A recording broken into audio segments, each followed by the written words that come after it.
Ben,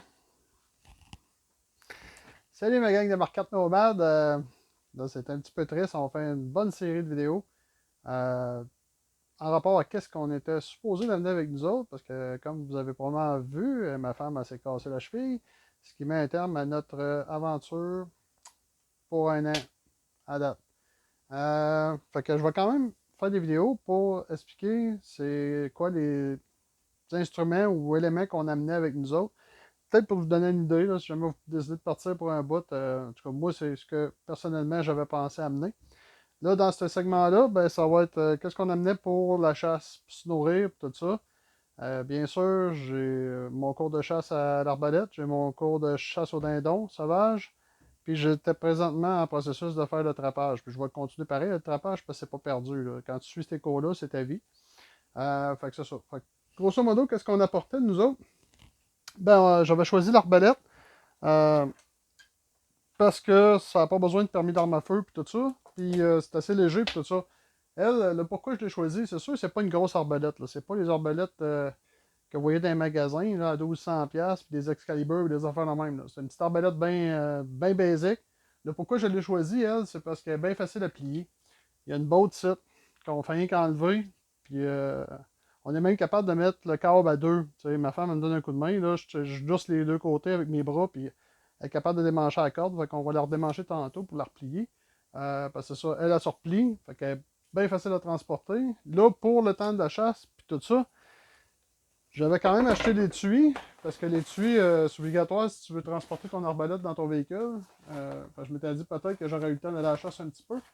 Finalement, ben, on retourne sur les camions. Fait qu'on n'aurait pas vraiment le temps de chasser cette année pour me mettre ben, pour apprendre, là, dans le fond.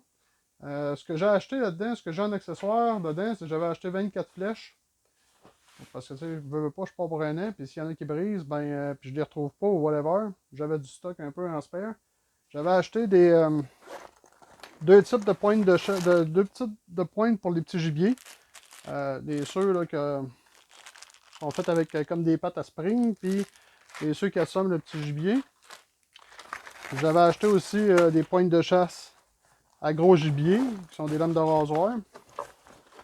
Fait que j'avais acheté 6 pointes de chasse à gros gibier, 6 pointes à petit gibier, ceux avec des springs dessus, puis 12 que c'est comme des assommoirs.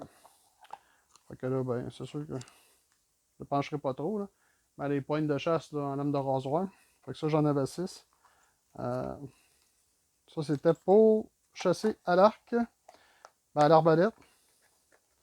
Là, pourquoi c'est ça, j'ai choisi l'arbalète? Ben, c'est parce que mes expériences en étant plus jeune, de tir à l'arc, j'étais pas super bon, mais j'étais super bon dans le temps que j'étais dans la milice au tir à carabine.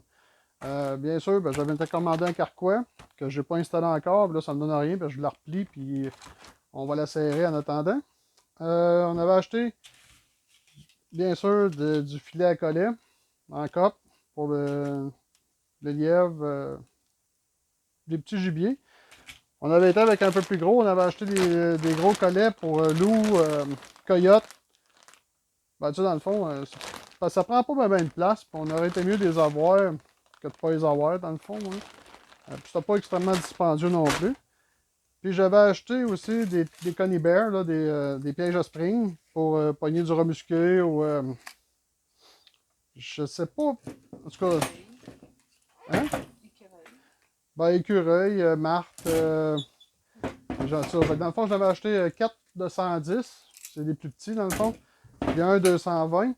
Que lui, peut-être qu'on aurait pu, si, mettons, il y avait eu un gros castor, ben, un moyen castor, en tout cas, je sais pas exactement jusqu'à quelle grosseur d'animal que ça parlait. J'ai pas encore terminé mon cours de trappeur. Mais en tout cas, on les avait achetés. Avec bien sûr ben, la petite sécurité, puis la paire de pinces pour lousser les springs. Là, c'était quelque part dans mon stock tabac. En plus de ça, ben, on amenait, bien sûr, pour la pêche, ben, regarde, hein, une canne à pêche, que ça fait un bon bout qu'on a. Puis un mini coffre à pêche avec un petit peu de tout, mais rien en extra. Là, tu sais, c'était vraiment partir surtout plus des petits hameçons, des affaires de même, là, parce que je veux pas. Quand tu pêches gros de la truite ou des affaires de même dans les ruisseaux, ben, c'est pas mal plus des vers de terre que d'autres choses. Puis c'est pas une canne à mouche, fait que pas de mouche, puis rien de ça. Fait que c'est ça grosso modo. C'était pour vous faire savoir qu'est-ce qu'on apportait pour chasser. Plus tard, ben, je vais parler de qu'est-ce qu'on apportait pour se nourrir côté végétal puis tout ça. Fait que sur ça, ben, j'espère que ça va avoir donné des petites idées à ceux qui décident de partir pendant assez long terme. Là. Autrement, ben, si vous avez des questions, des commentaires, ben, mettez ça en bas de la vidéo, puis ça va nous faire plaisir de vous répondre. C'était Marquette Nomade. Partagez, likez, des pouces bleus. Au plaisir de vous voir dans une autre petite vidéo, là, parce qu'on en fait en rafale. À plus!